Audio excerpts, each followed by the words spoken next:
What's up, everyone? I'm Ashley Smashley. In this video, I'm going to share with you why it's time for you to stop ignoring your ancestors. If you're new to my channel, please smash that like button, subscribe, and hit the bell for notifications because we are just getting started over here.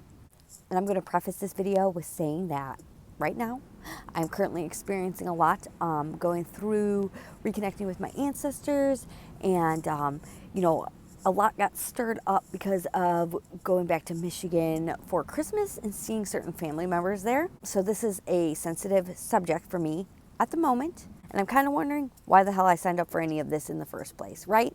I've done quite a bit of ancestral work in the past, connecting with my ancestors, and it's just like, okay, I kind of pushed it to the side and was like, oh, I did that, that's done and over with.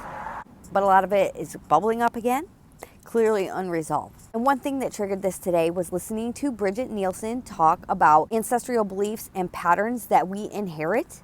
And we are the ones carrying these beliefs and these patterns here in this incarnation because we are the ones that were chosen to come transmute them.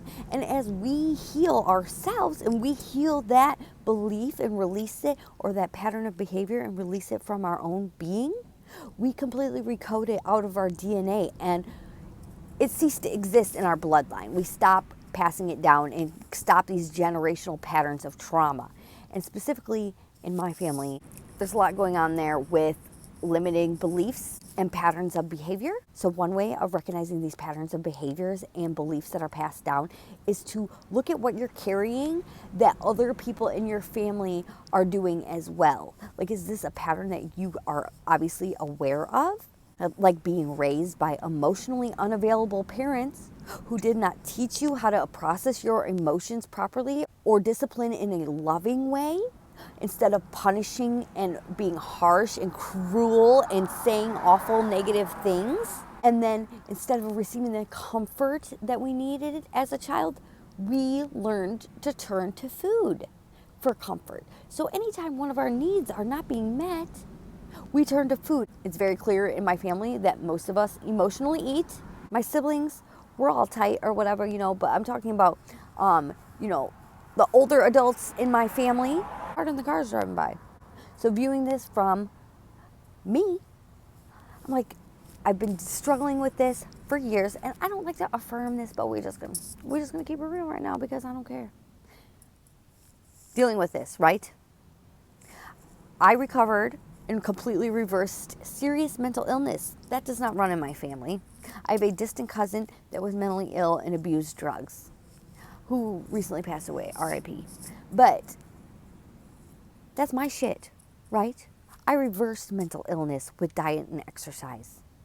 I completely quit all the hard drugs I was doing and alcohol and ended addiction, right? That was my shit. And I handled that. And I know who I am, right? So why am I struggling with this? Because it's not my shit. It's my family shit. And there's certain ones of us in the family who chose to incarnate here in this time to transmute our ancestral shit. Now, I am absolutely no expert when it comes to ancestral healing and generational trauma. I just know what I've experienced in my own process, and that thinking that it's done and closing the door, and obviously there was still emotional baggage surrounding, creating a shadow around all of this, right? And I had a profound revelation today listening to Bridget Nielsen talk. There was resentment towards my mother because how could she raise children like this? How could she be so neglectful? How could she let us live in abuse and poison us with horrible food? How? Why have children if you're going to do that, right? That's how I looked at it. And I understand, I'll try to rationalize. My mom was only 19 and 20 when she had my sister and I. And then went on to have more children, right? She never really worked in her life and blah, blah, blah, right? The whole story of me trying to rationalize this away. But it was still there. Today, I had the profound revelation that my mother chose to come incarnate into that life full of suffering, right? Full of abuse, which ultimately ended in her sacrificing her life because, yes, my father killed my mother when I was 14. So she sacrificed her life so that I could be born and come into this world and be the strong one that's going to heal and end all of this and continue on my divine path to where I'm going. Well, I'm not going to mention all that in this video. But there's all kinds of other crap on my dad's side of the family. My little ancestor, Charlie, he'd been hanging around my whole life. He used to be my BFF, my little imaginary friend when I was a kid. Had no idea that I was talking to a spirit of my ancestor. I had put all of this on the back burner and pushed it away thinking I was done. Like, this isn't affecting me. We have to remember, if ancestral healing is calling to you, you're probably the chosen one in the family. Most of your other family members are probably going to have no idea what you're talking about. They're not going to support you in any of this, so you're better off just not even telling them, right? Let them live in their little limiting belief paradigm. Oh, you got to settle down and get a job and live inside the comfort zone and get your... I won't go there either. And eat all the garbage you want and then take a bunch of pills, and that's just life, right? That's how we do it here. Because I have a retirement fund. As if being financially secure justifies completely giving up on all of your dreams and settling for a less than mediocre life.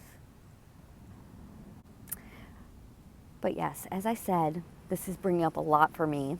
So pardon my little ego that has got something to say. But it is what it is. Anyway, back to the point of the video. Stop ignoring your ancestral shit. Do what you need to do to heal it and transmute it within you. Whatever patterns and beliefs that you hold, if you work on it within you, you heal the bloodline, you completely rewrite your DNA for your entire family and future generations. And that's what it's about, baby. It's all part of the game, Earth and human. Not always the most fun part of the game, but hey, somebody's got to do it. Is it you? If you like this video, please like, share, comment, subscribe, and I'll see you in my next video.